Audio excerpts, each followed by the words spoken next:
Hallo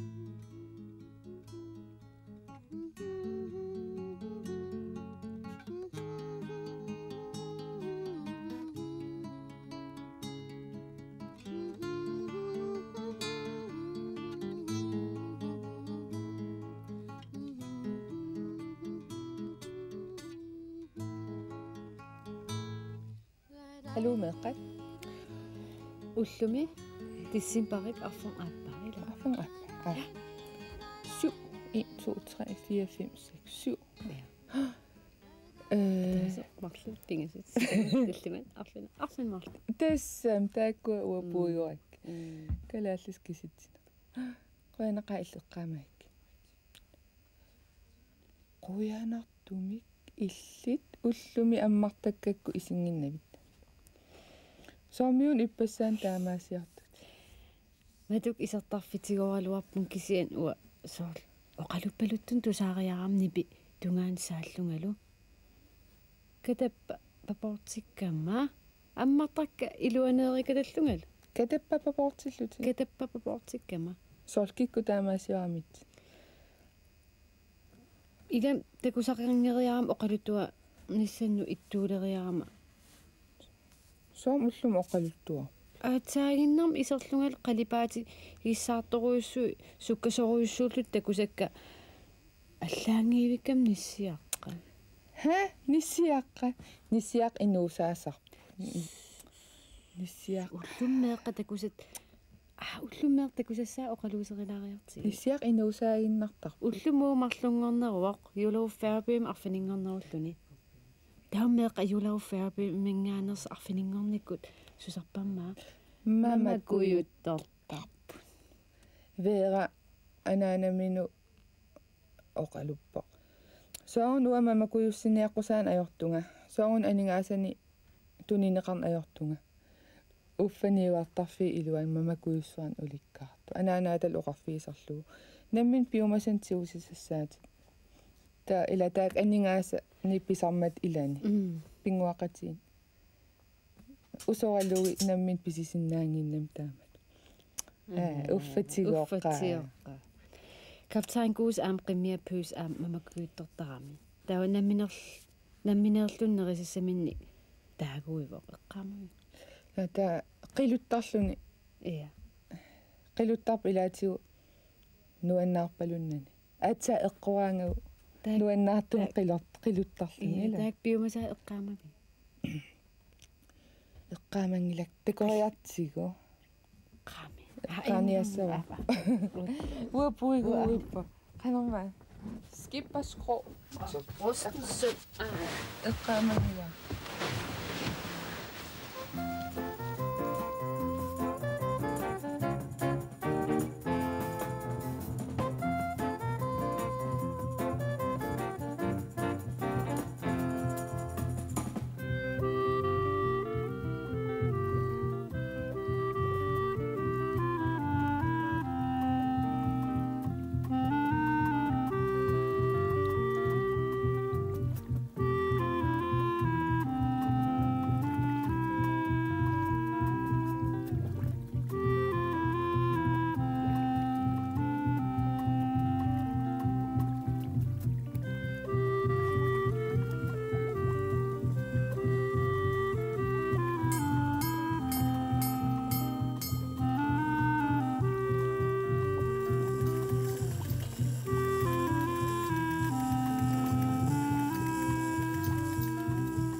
Jonas, så er det slikdag. Skal du med ned i provianten? Jeg har lige noget, jeg skal ordne først. Noget med skattebrevet. Nå, du tænker havkatten høvl mig heller ikke på andet. Jeg har lavet nogle kemiske analyser. Nå, de eksploderer vel ikke? Og det er bare noget, jeg har regnet ud. Og nu skal jeg hen til Lodsen og have en ekspressamtale med en professor i Amsterdam. I Amsterdam? Jeg kan huske en gang, jeg traf nogle gutter i Amsterdam. Men der var godt nok en af dem, der var professor. Ham her er professor. Og han ved alt om gamle skatte.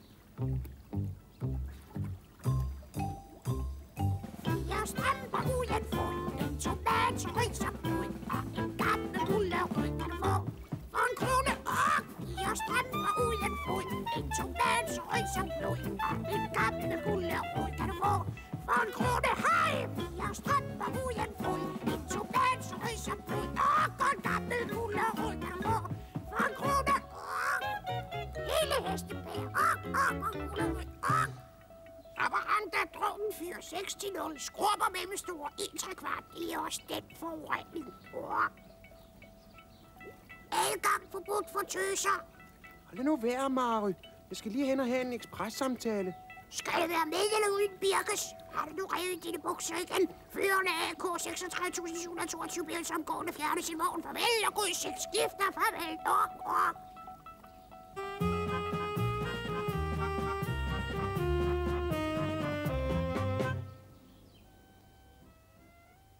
Det er noget værd og pjat. Du får altså ingen penge til slik. Så kommer der bare uorden i regnskabet. Nå, Græse, så er det slikdag igen. Ja, kaptajn, det er det jo. Slikdag. Det er der ikke noget ved. Jeg får aldrig nogen penge at snolde for. Du kan bare tage det slik, du vil have. Det har jeg jo sagt. Det er alligevel ikke det samme. Nå, gamle pøs, hvad skal vi så have i dag? Ha? Dameskrå? Nå, ikke noget. Hvad vil du så have?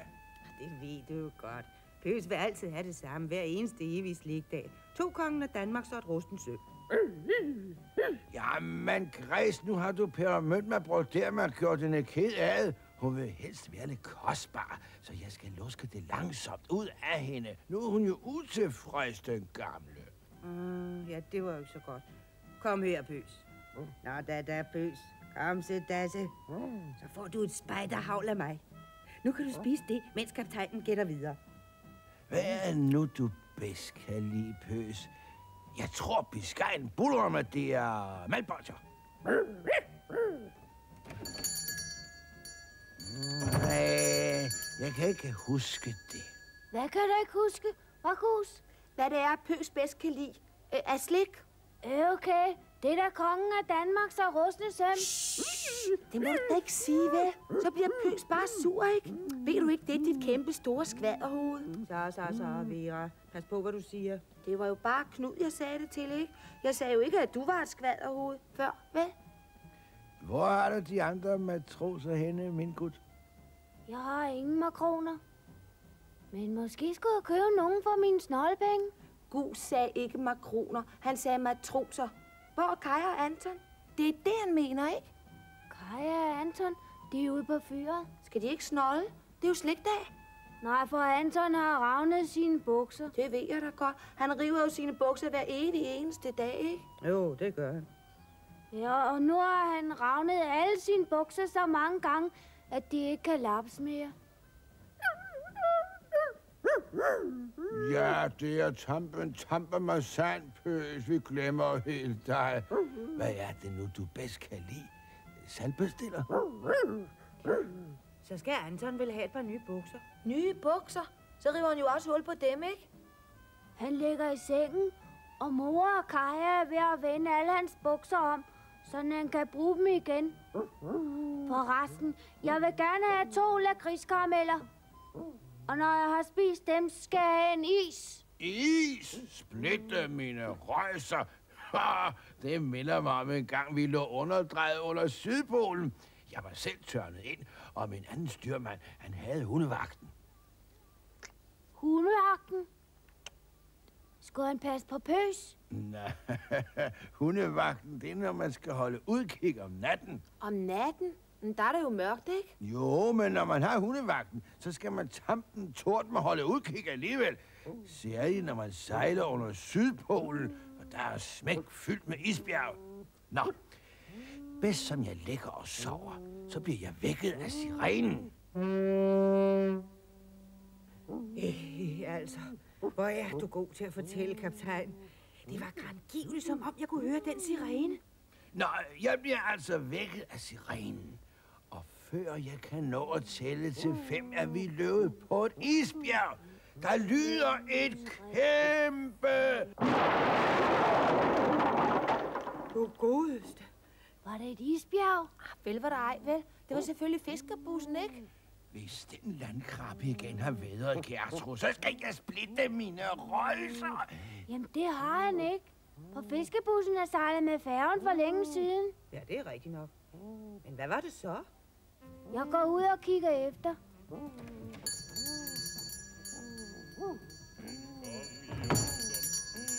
Det var bare 44 og Mary. Jeg vil gerne have et lakridsbånd. Nej, 3. Jeg skal nemlig også købe slik til Kaja og Anton, fordi han har ravnet sine bukser. Goddag, Jonas. Hej, 44. Græs! Kommer! Nå, min gut, fik du snakket med Rotterdam? Og hvad var det for en larm lige før? Var det et isbjerg? Et isbjerg? Er der vandskræk, mand? Drivende is i Langelandsbæltet. Adgang forbudt for tøs og skifter ork. Hvad sagde kanutten i Rotterdam? Amsterdam. Han sagde ikke noget. Det var også Mary, der ødelagde det hele. Hun blandede sig, så hele lodsens hus var ved at ryge i luften. Jeg fik slet ikke forbindelse. Der bliver landgang i højre side. Det er også den forurening, bror. Hvad var det, du skulle over? Losen var 44. Det var noget med HH. Skattebrevet. Har det eksploderet skattebrevet? Så bliver Anton gal. Det var ham, der fandt det. Ja, Pøs. Er det saltpastiller, du vil have? Er der nogen, der har set Magda? Hvor er Anton forresten? Ude på fyret. Han har ravnet alle sine bukser, og nu ligger han i sengen. Er han syg? Nej, men han har ingen bukser at tage på. Først fik han lov at løbe rundt i underbukser, men så ravnede han dem, og nu ligger han i sengen.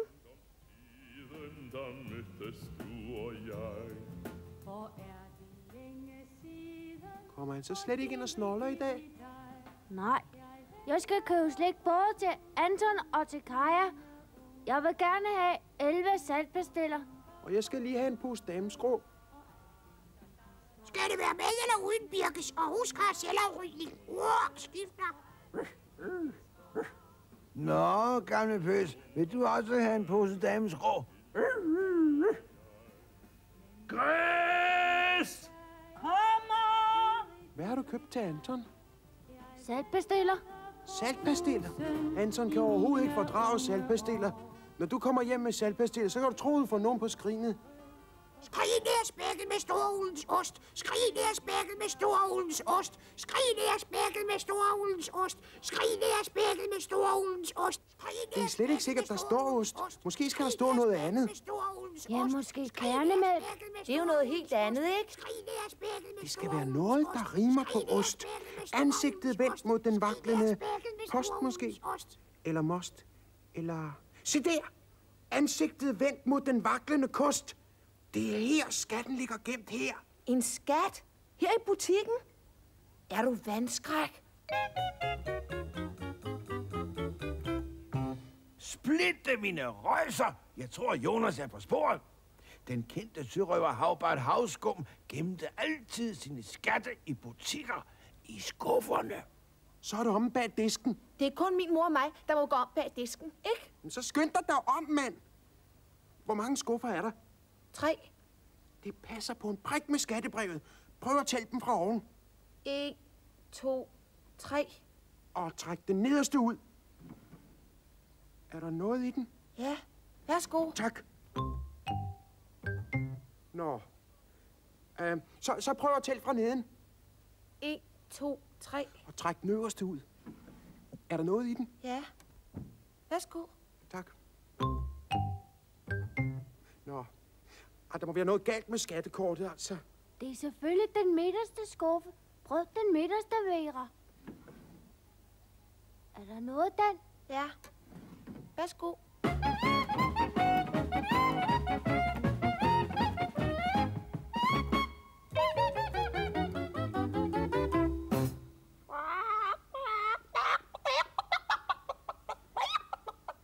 Skal det være en skat? Det er jo bare Magda. Adgang forbudt for tøser. Aston Villa, Manchester City på plads og i orden. Og husk os heller ryge skifter ork. Ej, jeg må hellere gå hjem. Hej med jer. Farvel, Gus. Hej, Hej, 44. Farvel, min gut. Jeg vil godt lige have 3 par møntebolcher. Hvad er der, Pøs? Vil du også have pebermyntebolser? Jamen, du kan da ikke lide kongen af Danmarks og rustende søm, vel, gamle Pøs? Nå, da. Græs, kan vi få 2 kongen af Danmarks og rustende søm til Pøs? Skærne, kaptajn. Jeg vil også gerne have 2 rustne søm. Skal det være med eller uden Birkes? Der er løbeforandring. Vil I notere og skifte ork? Hov, jeg har ikke flere penge. Har du husket at købe noget til Kaja og Anton? Jamen, det er jeg kommet til at spise.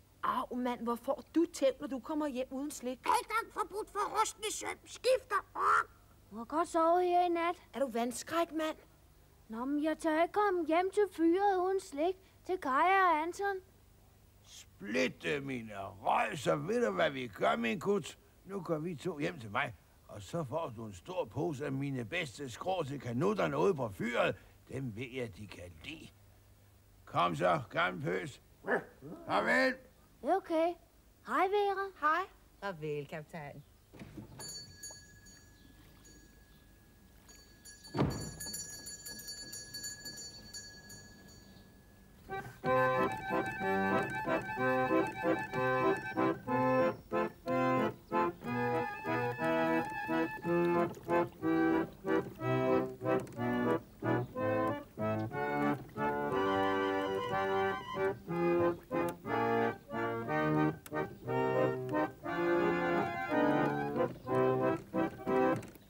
Det trækker sammen. Hvad? Ja, jeg tror, vi får sne. Okay. Snestorm over Azorerne. Der bliver udstigning i højre side. Taler de? Jeg kan huske en gang, vi løb ind i en snestorm op ved Kap Farvel. Farvel og god sigt. Ork, skifter. Vi har strømpe uden fod, en tomat så rød som blod, og en gammel gulerod kan du få for en krone. Vi har strømpe uden fod, en tomat så rød som blod, og en gammel gulerod kan du få for en krone. Ja, vi har strømpe uden fod, en tomat så rød som blod, og en gammel gulerod kan du få for en krone.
Anton erlinnartut kreisi niivertarfiane qineraluarmi nanissimangila.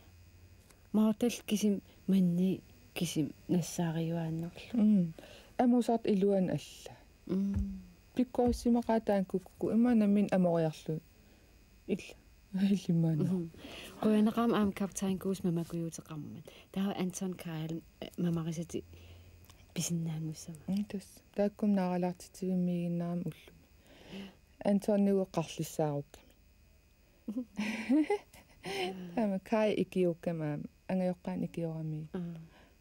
Tamattum knu kisim mamakuyussiniar. Der Jonas Amsterdam ilisimatuusianerfialuorpa. Der no pikkorussuuami. Tamakkuninga ila erlernartunu katersuutinik. Katersuut. Qanata pigisani. Erlernartunu allagartani ila nalungisaqartoriussuami. Taamaasillun paasiniafialuarami. Kisiap pissarsiaringitsorpa. Unniamiu amtaan ilisimatu erlinnartun qinerliutin kakkattoriussuu. Tassam kakkattoriussuami. Ajoqaamila pissarsiaringimma. Am kaptajn Goose angalatuusimasoruussuu pikkorissoruussuu lunila. Qalassersuarmigo kualler qantaaserpaa. Kuallermiisimagaluarpa. Tassam qangali aamaununatta isua tikissimava. Kaffavill. Nuna isua. Tas. Angalatusimas. Ungasissorioriorussu atsa Australiaqqaangerluutaan qalassersuar. Kuialla. Taa nunatta isu. Isuangit. Isu. Iya, isu saman. Ammarta ammanarti. No.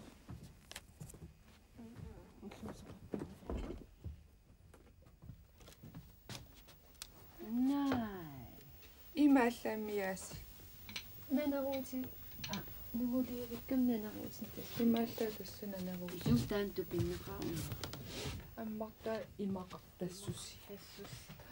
Sum ilissavagu. Imma ileriaruk iltausanian am. Ja, ajun. Nanaruutaatiu sunnungunginnami. Nungupattas inissikkumaarpa.